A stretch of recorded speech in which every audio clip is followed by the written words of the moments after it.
Едно от любимите ми оръжия е ветрилото. Сега, това е ветрило, което нарича се кунг-фу ветрило и е забор. Те се използват основно за тренировка, но чува има до някъде психологическо значение. Второ, всичките тези техники, които казваме преди малко, тук с тези неща, с клечки, с тикове, с други неща, говорим мушкещи, ръчкещи или правене на ключове, даже като души, тук може да го спреш, а да не говори, че когато опорвано, можеш да го стрелиш. Само, че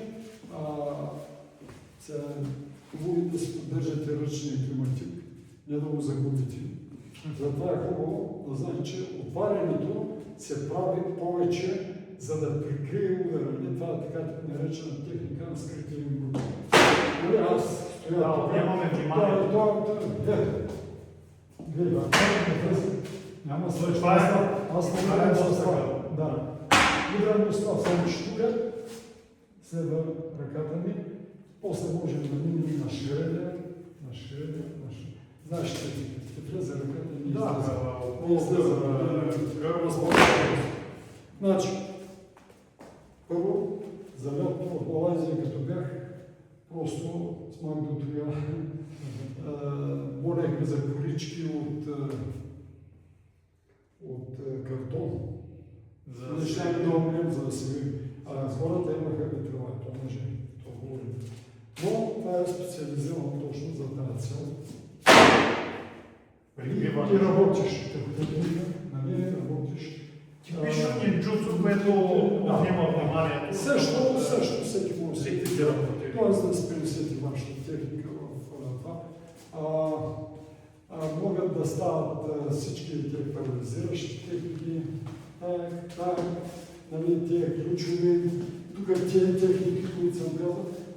Примерно, вместо да упражнявате дръвовете с нож,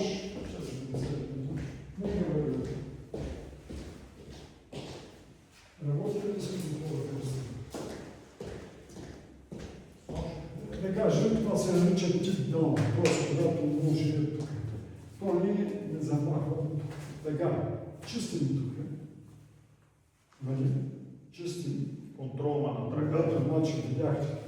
Чистим, тук мога да ударя, мога да ударя тук. Обаче, той ме спирало тук. Спирано и идва да му удари с бяка. Спирам, търся тук. Той ме спира тук и замахва. Бягам тук и продължавам долу. Да. Това са дрилове, да? Да, това са дрилове и пак това универсалният дрил, който е... Дай тук пак да разсош.